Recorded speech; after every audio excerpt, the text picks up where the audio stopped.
nous avons tout. Je vais vous lire la version Martin. C'est une version de traduction de la Bible qui existe. Et voilà ce qu'elle dit. Vous êtes, je prends juste le verset 10 pour pas qu'on s'embrouille. Vous êtes rendus accomplis en lui. Au lieu de dire vous avez tout pleinement en lui, Martin va traduire ce verset de cette manière-là. Vous êtes rendus accomplis en lui, qui est le chef de toute principauté et puissance. J'ai été chercher la version Darby, qui est une autre traduction, pour voir si ça disait à peu près la même chose. Darby dit la même chose que Martin, pratiquement. Vous êtes accomplis en lui. Mes amis, si vous êtes accomplis, alors, qu'est-ce qui vous attend? Eh bien, il vous attend maintenant de libérer ce qui est accompli. Il faut le libérer en servant les autres. Il faut libérer qui vous êtes en servant les autres et en découvrant qui vous êtes. Comment découvrir les dons que nous avons? On sait qu'on a un don parce que, quelque part, eh bien, en vivant, on va s'apercevoir qu'on a quelque chose que les autres n'ont pas là et que c'est apprécié et que tout le monde, finalement, on est bien content. C'est ça un don. Hein. Alors, on a des dons naturels, on a des dons aussi spirituels, bien sûr. La plénitude de tout ce dont je vous parle est dans le corps de Christ. Donc, cette plénitude dont il est question, je viens de vous lire la définition, c'est cet état qui est à son plus haut degré de développement. Vous voyez, qu'est-ce que c'est? Moi, j'ai essayé de vous mettre cette image pour gagner du temps. Qu'est-ce que c'est que cette plénitude? Qu'est-ce que c'est que cet état de ce qui est à son plus haut degré de développement? Qu'est-ce que c'est qui est dans toute sa force, dans toute son intensité, dans toute son intégralité? C'est quoi? C'est qui? C'est le corps du Messie. La plénitude de Christ, c'est le corps du Messie. Est-ce que vous pouvez comprendre ça? Nous sommes la plénitude de Christ. Et il y a très peu de gens qui arrivent à le voir lorsqu'ils lisent ce verset et ce passage d'Éphésiens et de Colossiens. La plénitude est, alors j'ai mis dans le corps de Christ, on pourrait dire la plénitude, c'est le corps de Christ. Mais je viens de vous expliquer que le corps de Christ, c'est qui? C'est Christ en nous, tous ces petits Christ que nous sommes, qui ensemble formons la plénitude qui est le Christ. Vous comprenez? Et je trouvais tellement facile de comprendre cela avec cette croix. Je me souviens, j'ai préparé un enseignement pour nouant le fuselier l'été dernier et j'ai pris cette croix sur mon PowerPoint et je me suis dit, mais comme c'est parlant, j'aurais préféré même trouver le corps du Messie, à la limite de Jésus, trouver une image, je n'ai pas trouvé, mais fait de toutes les vies que nous sommes, parce que ça aurait été aussi très parlant. Mais je crois que c'est quand même compréhensible. Ouais. Donc Jésus, il est la tête du corps de l'Église, ça c'est Colossiens 1,18 qui nous le dit. Et puis, Dieu habite totalement dans le corps glorieux du Christ et vous participez totalement à la vie du Christ, lui, le chef de toutes les forces qui ont autorité et pouvoir. Waouh, ça c'est une traduction de parole de vie. C'est bien écrit, vous participez totalement à la vie du Christ. Donc, non seulement nous sommes la plénitude, nous sommes la plénitude du Christ parce qu'il est en nous et qu'ensemble, nous formons la plénitude de qui il est, mais si nous arrivons à le manifester sur la terre, le monde va le voir et se convertir. Vous comprenez pourquoi il est très important de vivre un style de vie de pardon, de ne pas parler contre un frère ou une sœur, de s'aimer ardemment. On va revenir au verset qu'on a vu tout à l'heure, de tout faire pour que le monde puisse voir qui est Jésus. Parce que non seulement il voit Jésus, une petite partie infime que nous pourrions être, mais lorsque nous sommes tous ensemble, il voit beaucoup plus du Christ qu'il est vraiment. Vous imaginez ce qu'il voit à l'heure d'aujourd'hui, lorsqu'il y a toutes ces divisions, ces incapacités à se supporter, à s'aimer, à s'accepter. Vous comprenez pourquoi il faut s'accepter et accepter les autres? Parce que nous sommes la plénitude de Christ. Et j'ai trouvé intéressant de pouvoir partager ces choses avec vous parce que cela nous met à genoux dans la repentance, bien sûr, mais cela nous met aussi dans l'action de grâce, la reconnaissance pour dire, mais Seigneur, merci, moi je fais partie de ton corps, je fais partie du corps du Messie, je suis dedans. Ouais. et lui, il est en moi. Et ensuite, on pourrait développer sur nous sommes l'épouse, nous sommes l'armée, nous sommes le troupeau de son pâturage, nous sommes toutes ces choses, nous le sommes. Mais la plénitude, eh bien, elle comporte toutes ces faces que nous sommes pour manifester qui est Christ. Alors, je vais vous lire Colossiens 2, je vais repartir du verset 9 et un petit peu plus loin parce que je veux vous offrir ce passage, juste écoutez-le. Dieu habite totalement dans le corps glorieux du Christ et vous participez totalement à la vie du Christ, lui, le chef de toutes les forces qui ont autorité et pouvoir. C'est dans le Christ que vous avez été circoncis. Cette circoncision, ce n'est pas la main d'un homme qui l'a faite, elle vient du Christ et par là, il a enlevé ce qui vous entraînait au mal. Par le baptême, vous avez été mis dans la tombe avec le Christ, mais avec lui, vous avez été réveillés de la mort. En effet, vous avez cru dans la puissance de Dieu qui a réveillé le Christ de la mort. Vous étiez morts à cause de vos fautes et aussi parce que vous n'étiez pas des circoncis. Mais Dieu vous a rendu la vie avec le Christ. Il nous a pardonné toutes nos fautes. Il a effacé le document de nos dettes qui nous accusait et qui était contre nous à cause des règles établies. Il l'a détruit en le clouant à la croix. Dieu a enlevé leur puissance aux esprits qui avaient autorité et pouvoir. Il a présenté ces esprits devant tout le monde et il les a traînés comme des prisonniers dans le défilé victorieux de son Fils. Donc, personne ne doit vous condamner à cause de ce que vous mangez ou buvez, ou au sujet des fêtes, ou de la nouvelle lune, ou du Shabbat. Souvenez-vous que là, ces textes-là, ils s'adressent à des Juifs premièrement, et ensuite à des Goïms, à ceux qui ne sont pas Juifs. Donc, voilà ce que nous dit ce passage. Tout a été fait, si je reprends le verset du début, tout a été fait parce que nous avons été circoncis en Christ. Cela vient parce que nous sommes en Christ.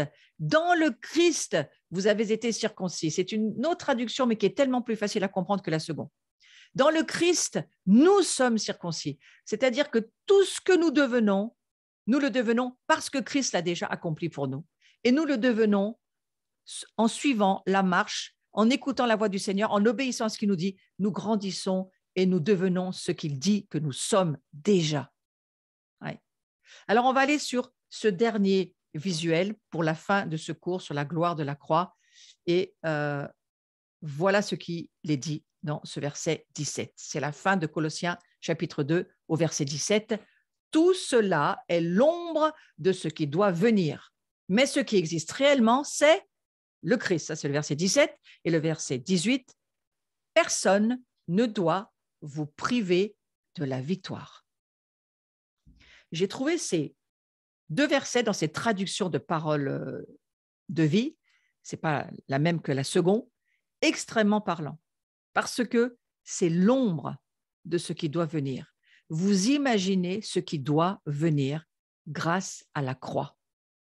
Vous comprenez pourquoi Jésus sur la croix, bien que c'était difficile, douloureux, un moment très dur à vivre, la crucifixion, c'est quelque chose de terrible, je suppose, parce que moi, je n'en sais rien, mais je peux supposer. À peine nous, on se coupe quelque chose, c'est douloureux, vous imaginez.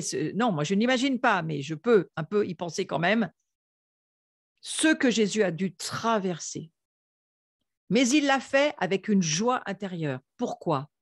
Parce qu'il a vu cela. Il a vu ce que Paul nous écrit dans Colossiens.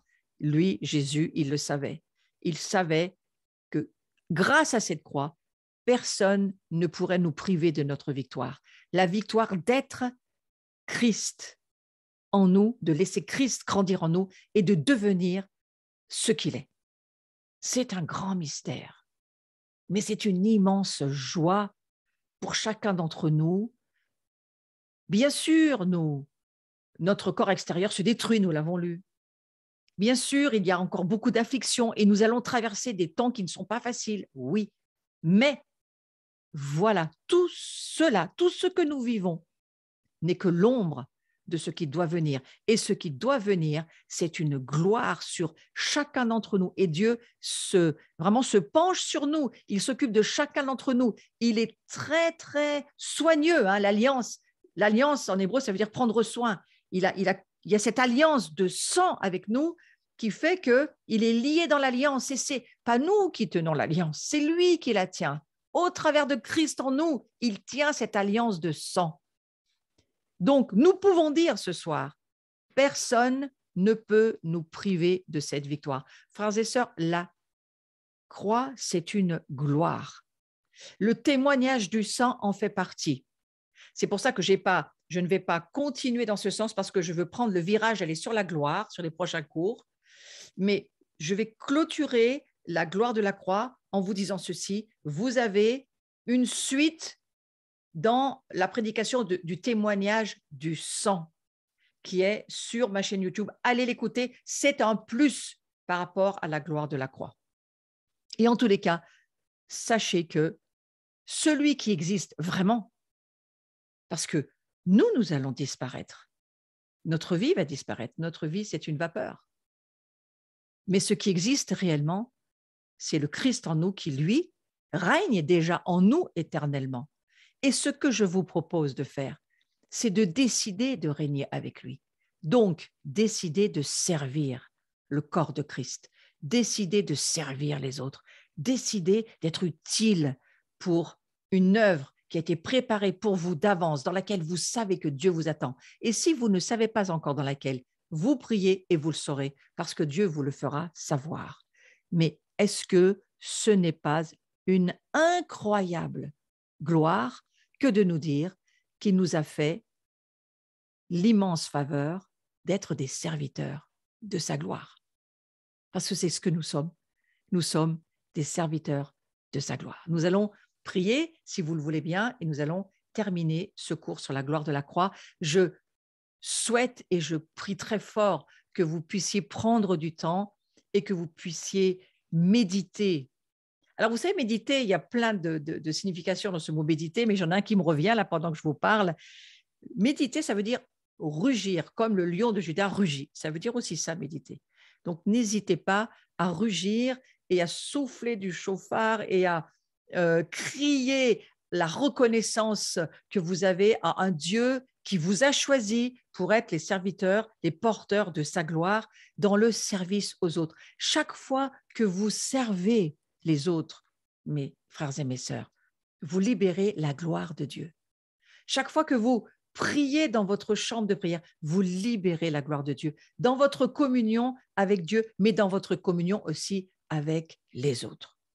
Seigneur, je prie pour chacun d'entre nous ce soir, que tu puisses déposer tes paroles et qu'elles prennent vie et qu'elles amènent de l'onction, de la révélation sur toutes les personnes qui sont là ce soir, qui sont connectées, et toutes celles qui vont être connectées en replay, parce qu'il y a juste un présent continu dans ce que tu veux dire à chacun, et bien que la révélation de la croix amène tous ceux qui entendent ce message à marcher avec assurance pour nous approcher de ton trône, pour entrer dans ton sanctuaire, pour passer du temps avec toi et ressortir de cet endroit pour aller servir le monde, que nous puissions aller servir les frères et les sœurs, gagner des âmes pour ta grande joie et pour que des prières de reconnaissance puissent monter dans les cieux, parce que les cieux attendent notre louange, notre adoration, nos actes, nos actions de grâce, nos prières de joie pour dire « Mais Seigneur, merci ». Déjà commencez ce soir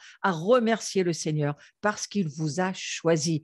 Il s'est identifié à vous, il a échangé sa nature divine contre la vôtre qui était la sienne sans péché, contre la vôtre qui était perdue à jamais et pécheur à jamais, pour dire c'est fini, c'est accompli, je leur ai accordé ma vie, ils peuvent la prendre, ils peuvent vivre de ma vie sur cette terre. Frères et sœurs, vivez de la vie du Christ, vivez à partir de son sang, vivez à partir de qui il est, vivez à partir de ses capacités, pas des vôtres, vivez à partir de ce qu'il va vous accorder chaque jour, quelque chose de nouveau. Vivez parce que les dons, si vous les pratiquez, ils vont se libérer, se multiplier. Nous sommes dans une saison où Dieu veut multiplier la parole prophétique, les dons, le service, quel que soit le service que vous faites. Ça peut passer des tables jusqu'au monde spirituel. Dieu veut bénir non seulement votre vie, parce que nous marchons de gloire en gloire, donc il va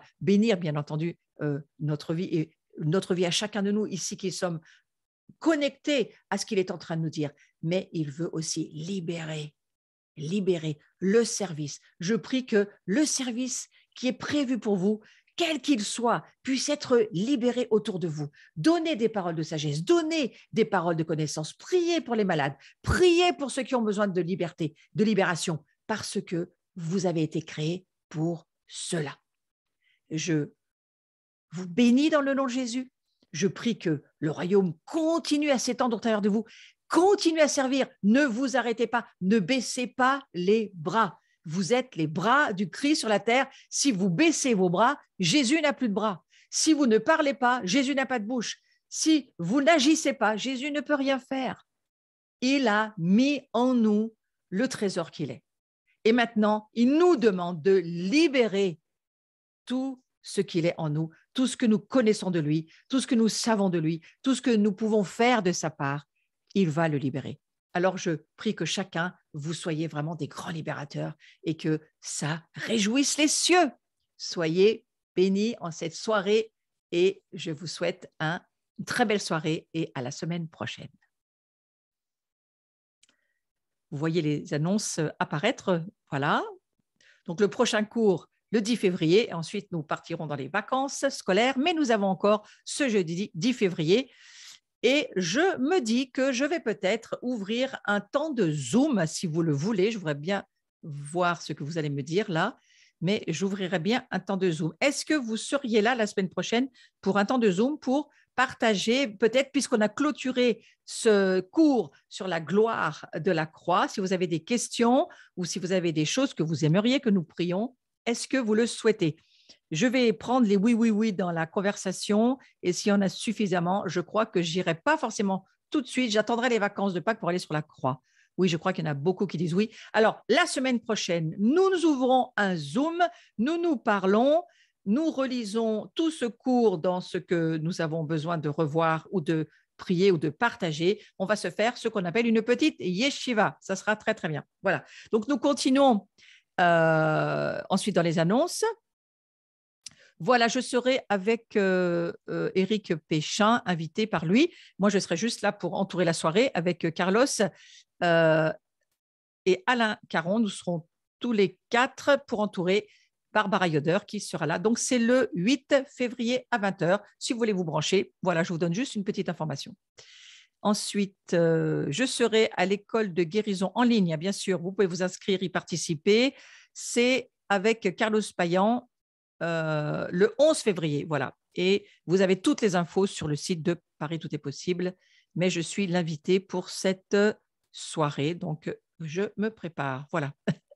Ensuite, la Maison de Jean, bienvenue à tous ceux qui aimeraient nous rejoindre. Il y a des hôtels autour de chez nous, ça commence à être un petit peu plein dans la maison, mais voilà, bienvenue. Il y aura Samuel, Olivier et Laurent pour la louange et l'adoration et Carlos Payan et moi-même pour des enseignements et des temps de ministère.